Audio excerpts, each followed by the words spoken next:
পশ্চিমবঙ্গের আসন্ন বিধানসভা নির্বাচন 2026-এর প্রস্তুতি খতিয়ে দেখতে দুদিনের সফরে গতকালই রাজ্যে পা রেখেছেন মুখ্য নির্বাচন কমিশনার, বাকি দুই কমিশনার সহ কমিশনের ফুল বেঞ্চ। আজ 9 তারিখ সোমবার বিভিন্ন শিক্ষিত রাজনৈতিক দলের সঙ্গে বৈঠকে বসে কমিশন এবং রাজ্যের সিইও, পুলিশ, গোয়েন্দা এবং ইন্টেলিজেন্স সহ রাজ্য প্রশাসনের শীর্ষ আধিকারিকদের সঙ্গে দফায় দফায় বৈঠকে বসে কমিশনের ফুল বেঞ্চ। মূলত নিরাপত্তা এবং আইনশৃঙ্খলার বিষয়টি খতিয়ে দেখা হয় এই বৈঠকে। আজ প্রথম দিনের ভোট প্রস্তুতি বৈঠকে মূলত কোন কোন বিষয়গুলি উঠে এলো এবার দেখুন। কমিশন আজ এই সংক্রান্ত একটি অফিসিয়াল প্রেস নোট প্রকাশ করে।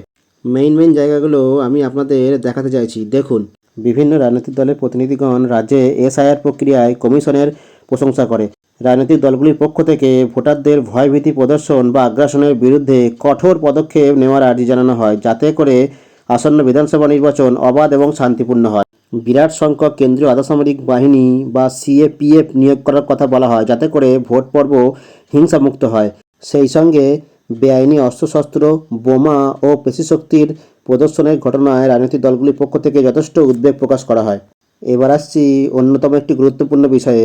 ভোট প্রক্রিয়া 1 দফা অথবা 2 দফায় শেষ করার কথা বলা হয় রাজনৈতিক দলগুলির পক্ষ থেকে। মুখ্য নির্বাচন কমিশনার শান্তিপূর্ণ, নিরপেক্ষ ও অবাধ ভোট পরিচালনায় সমস্ত রকম পদক্ষেপ করবেন বলে জানান এবং সমস্ত রাজনৈতিক দলের পক্ষ থেকে ভোট প্রক্রিয়ায় সহযোগিতা করার কথা বলা হয়। ভোটার এবং ভোটকর্মীদের নিরাপত্তার প্রসঙ্গে কমিশন জিরো টলারেন্স নীতি অনুসরণ করবে বলে জানানো হয়।